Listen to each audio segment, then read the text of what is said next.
Good morning. നമ്മൾ സ്റ്റാറ്റിസ്റ്റിക്സിലെ കുറേ problem നമുക്ക് ചെയ്യാം മക്കളെ. എന്നാണെന്നറിയാമോ, നിങ്ങൾ ചെയ്ത് പഠിക്കുകയെന്ന് എനിക്കറിയാം. അതുകൊണ്ട് നമ്മൾ കുറേ പ്രോബ്ലംസ് ചെയ്യുമ്പം എന്ത് ചെയ്യും, നിങ്ങളത് അറിയാതെ അങ്ങ് പഠിച്ചോളും കേട്ടോ. അതാണ് എൻ്റെ ലക്ഷ്യം. നിങ്ങൾ അറിയാതെ നിങ്ങളെ ഞാൻ പഠിപ്പിക്കും. ഓക്കെ, നമുക്ക് ക്വസ്റ്റ്യൻ വായിച്ച് നോക്കാം. സെയിം ടൈപ്പേ വരത്തുള്ളൂ ഈ ചാപ്റ്ററിൽ നിന്ന് കേട്ടോ. ഒത്തിരി ഒന്നും വരികയല്ല, ചെറിയ ചാപ്റ്ററാണ്. അതുകൊണ്ട് ഒത്തിരി മാർക്കില്ല. എനിക്കൊന്ന് 5 മാർക്ക് എങ്ങാണ്ടേ ഉള്ളെന്ന് തോന്നുന്നു. മാക്സിമം 5 അല്ല 6 അത്രയേ ഉള്ളെന്ന് തോന്നുന്നു. Daily wages of workers are given. If workers are arranged according to their wages, what is the position of median?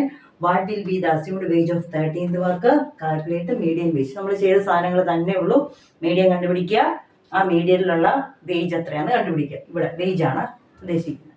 അപ്പം ഇതാണ് വേജസ് തന്നിരിക്കുന്നത്. 500 to 605, 600 to 707, 700 to 810, 800 to 908, 900 to 1000 ആണ്, 1005. ടോട്ടൽ 35 വർക്കേഴ്സ് ആണുള്ളത്. അപ്പം നമുക്ക് ക്വസ്റ്റ്യൻ കിട്ടി. നമ്മൾ ആൻസർ തുടങ്ങുന്നത് ഇങ്ങനെയാണ്. നമ്മൾ ഇതുപോലെ നിങ്ങളുടെ ബുക്കിലല്ല പേപ്പറിൽ എഴുതണം. ഇതുപോലെ കോളം വരച്ച് ഇത് എഴുതിയതിന് ശേഷം വേണം ബാക്കി കാൽക്കുലേഷനിലേക്ക് കിടക്കാൻ. ആദ്യം എത്രയാണ്? 500 600 ആണ്. അപ്പം എന്നാണ്? ബിലോ 600, ബിലോ 700 അങ്ങനെ എഴുതാം. നിങ്ങൾക്ക് അറിയാം. ആദ്യത്തെ എത്രയാണ്? 5 അല്ലേ? അടുത്ത എങ്ങനെ എഴുതും? 5ഉം 7ഉം കൂടെ കൂട്ടി എഴുതുന്നത് എത്ര വരും? 12. എന്തുകൊണ്ട് അങ്ങനെ കൂട്ടി എഴുതുന്നൊക്കെ ഞാൻ പറഞ്ഞിട്ടുണ്ട്, പഴയ വീഡിയോസിൽ പറഞ്ഞിട്ടുണ്ട്. നിങ്ങളൊന്ന് കാണുക. അടുത്ത 12 പ്ലസ് 10 എത്ര വരും? 22. 22 പ്ലസ് 8 30. 30 പ്ലസ് 5 35. നിങ്ങൾക്ക് എവിടെയെങ്കിലും എഴുതിയത് തെറ്റിയോ എന്ന് അറിയാൻ വേണ്ടി നിങ്ങൾ എന്ത് ചെയ്താൽ മതി? നിങ്ങൾ എപ്പോഴും ഇവിടെ തരുന്ന വർക്കേഴ്സിന്റെ എണ്ണം നോക്കണം, ടോട്ടൽ നോക്കണം. ആ ടോട്ടൽ ആയിരിക്കും നമുക്ക് ലാസ്റ്റ് വരുന്ന നമ്മുടെ വാല്യൂ എന്ന് പറയുന്നത്. അത് വന്നില്ലെങ്കിൽ എവിടെയോ തെറ്റി. അപ്പോൾ ഒന്നും കൂടെ നോക്കണം എവിടെയാണ് ആഡ് ചെയ്തത് തെറ്റിയത്. മനസ്സിലായല്ലോ? അപ്പൊ ഇത്ര എഴുതി റബ്ബ് ചെയ്യാം. നമുക്ക് ഇവിടെയാണ് നമ്മുടെ സ്റ്റെപ്പുകളൊക്കെ എഴുതുന്നത്. സ്ഥലം കുറവാണ്. ഓക്കെ, ഫസ്റ്റ് എന്നാണ് കണ്ടുപിടിക്കേണ്ടത്? What is the position of median? ആദ്യം നമ്മൾ ഫസ്റ്റ് ക്വസ്റ്റ്യൻ മീഡിയൻ കണ്ടുപിടിക്കാൻ പോവാണ്. മീഡിയൻ കണ്ടുപിടിക്കുന്നത് എങ്ങനെയാണ്? Median is equal to n plus 1/2. n എത്രയാണ്? ഇവിടെ total numbers, that is 35 plus 1/2 is equal to 36/2 18. അപ്പം മീഡിയൻ ഇസ് ഈക്വൽ ടു 18. അപ്പൊ നമ്മുടെ തേർഡ് ക്വസ്റ്റ്യൻ ആയിട്ടുള്ള കാൽക്കുലേറ്റ് മീഡിയൻ വേജ് എന്ന് പറയുമ്പോൾ 18th പൊസിഷനിലെ ആണ് നമ്മൾ കണ്ടുപിടിക്കേണ്ടത്. അപ്പൊ ഫസ്റ്റ് കിട്ടി. ഇനി നമ്മൾ സെക്കൻഡ് പാർട്ട് ചെയ്യാൻ പോവാണ്. എന്താ പറഞ്ഞിരിക്കുന്നത്? What will be the assumed wage of 13th worker? നമുക്കറിയാം, നമ്മൾ ചെയ്യാൻ തുടങ്ങുമ്പോൾ ഇപ്പൊ ഇവർ 13th എന്ന് ചോദിച്ചില്ലെങ്കിൽ പോലും ഇപ്പൊ നമുക്കിപ്പോ കിട്ടിയിരിക്കുന്നത് 18 ആണല്ലോ. മീഡിയൻ എത്രയാണെന്ന് കിട്ടിയേ? 18. 18 എഴുതിട്ട് രണ്ടിന്റെ ഇടയ്ക്കാണ് കിടക്കുന്നത്. ഇതുണ്ടോ? 12ന്റെയും 22ന്റെ ഇടയ്ക്കായിരിക്കുമല്ലോ ആര് വരുന്നത്?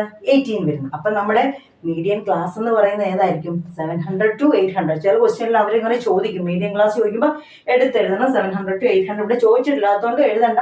വേണമെങ്കിൽ നിങ്ങൾ എഴുതിയിട്ടോ, median class is equal to 700 to 800 എന്ന് എഴുതിയിടാം. ഇനി നമ്മള് ഒരു ചോദിച്ചില്ലെങ്കിൽ പോലും 13th പൊസിഷൻ വർക്ക് ചോദിച്ചില്ലെങ്കിൽ പോലും നമുക്കിവിടെ 12നും 22നും ഇടയ്ക്കായിട്ട് നമ്മൾ അടുത്തത് കാണുന്ന വേജ് അറ്റ് 13th പൊസിഷനിലാണ്. 13th പൊസിഷനിലാണ് വേജ് ആണ് നമ്മൾ കണ്ടുപിടിക്കുന്നത്. എന്നാലേ നമുക്ക് നമ്മുടെ മീഡിയൻ പൊസിഷൻ ഉള്ളത് കണ്ടുപിടിക്കാൻ പറ്റുള്ളൂ. അപ്പൊ നമുക്ക് അതുകൊണ്ട് ഇവിടെ സെക്കൻഡ് ക്വസ്റ്റ്യൻ അത് തന്നെയാണ്. എന്താണ്? Wage of 13th worker. Wage of 13th worker കണ്ടുപിടിക്കുന്നത് എങ്ങനെയാണ്? പറഞ്ഞിട്ടുണ്ട് ഞാൻ. എങ്ങനെയാണ്? ഇവിടെ എത്രയാണ് പറഞ്ഞിരിക്കുന്നത്? 700. Okay, okay, sorry. അതിന് മുമ്പ് നമ്മളൊരു കാര്യം കണ്ടുപിടിക്കണം. വേജ് കണ്ടുപിടിക്കുന്നതിന് മുമ്പ് നമുക്ക് കോമൺ ഡിഫറൻസ് വേണം അല്ലേ? മറന്നുപോയി, സോറി. അത് നമുക്ക് കോമൺ ഡിഫറൻസ് കണ്ടുപിടിക്കാം. കോമൺ ഡിഫറൻസ് കണ്ടുപിടിക്കുന്നത് എങ്ങനെയാണ്? ആദ്യം വേജസ് തമ്മിലുള്ള ഡിഫറൻസ് കണ്ടുപിടിക്കുക, പിന്നെ വർക്കേഴ്സ് തമ്മിലുള്ള ഡിഫറൻസ് കണ്ടുപിടിക്കുക. അപ്പൊ എന്തെഴുതും? ഡിഫറൻസ് ബിറ്റ്വീൻ, സ്റ്റെപ്പുകൾ എഴുതണം മക്കളെ. Difference between wages of class എവിടെ തൊട്ടാണ്? 700 to 800 is equal to എന്ത് ചെയ്താൽ മതി? 800 നിന്ന് 700 മൈനസ് ചെയ്യുക. അപ്പൊ ആൻസർ എത്ര കിട്ടും? 100. ഇതാണ് അടുത്ത സ്റ്റെപ്പ്. നമുക്ക് സ്റ്റെപ്പ് ബൈ സ്റ്റെപ്പ് നിങ്ങൾ പഠിച്ചു പോകണം. അടുത്തത് ഇത് എന്താ? ഡിഫറൻസ് ഇൻ, ബാക്കി നിങ്ങൾ എഴുതണം. Difference in number of workers between the class 700 to 800 നിങ്ങൾ എഴുതുക. എത്രയാണ്? 22 minus 12 is equal to 10. അതായത് അടുത്തത് നമ്മൾ ഡി ആണ് കണ്ടുപിടിക്കാൻ പോകുന്നത്. അതായത് കോമൺ ഡിഫറൻസ്. കോമൺ ഡിഫറൻസ് എത്ര വരുന്നത്? വേജിനെ വർക്കേഴ്സ് കൊണ്ട് ഡിവൈഡ് ചെയ്യുക. അപ്പൊ നമുക്ക് എന്നാ കിട്ടി? കോമൺ ഡിഫറൻസ് കിട്ടി. സ്റ്റെപ്പ് തീർന്നേ? എത്രയായേ? തീർന്നില്ല, കണ്ടുപിടിക്കേണ്ടതായില്ല. നമ്മൾ അവിടുന്ന് ഡി കണ്ടുപിടിച്ചു. അപ്പൊ എപ്പോഴും ചെയ്യുമ്പോൾ ഓർക്കുക ആദ്യം മീഡിയൻ കേട്ടോ. ഈ പ്രോബ്ലം ചെയ്യുമ്പോൾ നിങ്ങൾ എപ്പോഴും ഓർക്കുക ആദ്യം മീഡിയൻ പിന്നെ കോമൺ ഡിഫറൻസ്. ഇനി അടുത്തതാണ് നമ്മൾ 13th പൊസിഷനിലുള്ള വേജ് ഓഫ് 13th പൊസിഷൻ. 13th പൊസിഷനിലെ വേജ് കാണുന്നത് എങ്ങനെയാണ്? ഇസ് ഈക്വൽ ടു, അപ്പം 12 എത്രയാണ്? 700 പ്ലസ് അതിന്റെ കൂടെ നമ്മുടെ കോമൺ ഡിഫറൻസ്. ഇപ്പൊ കോമൺ ഡിഫറൻസ് ഡി എത്ര കിട്ടിയായിരുന്നു? 10 കിട്ടി. ആ കോമൺ ഡിഫറൻസ് കൂട്ടുക. 700 കൂടെ കോമൺ ഡിഫറൻസ് കൂട്ടുക. എത്ര വരും? 710 ഡിവൈഡഡ് ബൈ 2 ചെയ്യുക. എത്ര? ഇത് രണ്ടും ആഡ് ചെയ്യുമ്പോൾ എത്ര വരും? 0 1. ഇനി ഇതിനെ 2 കൊണ്ട് ഡിവൈഡ് ചെയ്തേ. 14. 1 ഇറക്കി എഴുതി മറ്റേ മേളിൽ കൊടുത്തു അല്ലെ? ഡിവിഷനൊക്കെ നിങ്ങൾക്ക് അറിയാമല്ലോ. ഓക്കെ, അപ്പൊ എത്ര കിട്ടി? 705. അപ്പൊ 13th പൊസിഷനിലുള്ളത് എത്രയാണ്? 705 റുപ്പീസ് ആണ്. മനസ്സിലായല്ലോ? അപ്പൊ ഇനി നമുക്ക് തേർഡ് വൺ. നമ്മളോട് ചോദിച്ചിരിക്കുന്ന മൂന്നാമത്തെ question, calculate the median wage. Median wage is equal to എങ്ങനെ വരുന്നത്? 13th വേജ് പ്ലസ്, ഇനി 13th തൊട്ട് നമുക്ക് കണ്ടുപിടിക്കേണ്ട എവിടെ വരെയാണ്? 18 വരെ. 13 തൊട്ട് 18 വരെ എത്ര ഡിഫറൻസ് ഉണ്ട്? 14, 15, 16, 17, 18, 5. അപ്പം 5 ഇൻറ്റു കോമൺ ഡിഫറൻസ്. മനസ്സിലായല്ലോ ഈ 5 അങ്ങനെ വന്നതെന്ന്?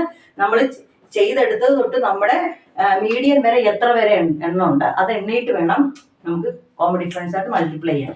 13th എത്രയാണ്? 705 പ്ലസ് 5 ഇൻറ്റു 10. കോമൺ ഡിഫറൻസ് 10 ആണല്ലോ. 705 plus 50. 10 into 5 50 is equal to 755. അപ്പൊ നമ്മുടെ വേജ് എത്രയാണ്? മീഡിയൻ വേജ് എന്ന് പറഞ്ഞാൽ എത്ര രൂപയാണ്? 755. സ്റ്റെപ്പ് ബൈ സ്റ്റെപ്പ് ആയിട്ട് നിങ്ങൾ പഠിച്ചില്ലേ? ആദ്യം എന്ത് കണ്ടുപിടിക്കും? മീഡിയൻ. അതിനുശേഷം എന്ത് കണ്ടുപിടിക്കും? Common difference. അതിനുശേഷം നമ്മളോട് ചോദിച്ചിരിക്കുന്ന, അല്ലെങ്കിൽ അവർ ചോദിച്ചിട്ടുണ്ടെങ്കിൽ അത്, അല്ലെങ്കിൽ നമ്മുടെ ക്ലാസ് കിട്ടുമല്ലോ അതിന്റെ രണ്ടിന്റെ ഇടയ്ക്കുള്ള, അതായത് തൊട്ട് താഴെയുള്ളത് തൊട്ട് കണ്ടിട്ട് വേണം നമ്മുടെ മീഡിയനിലെ കണ്ടുപിടിക്കാൻ. എളുപ്പമല്ലേ? 3 ചെയ്യുമ്പോൾ നിങ്ങളങ്ങ് പഠിച്ചോളൂ. ഓക്കെ മക്കളെ, താങ്ക് യു.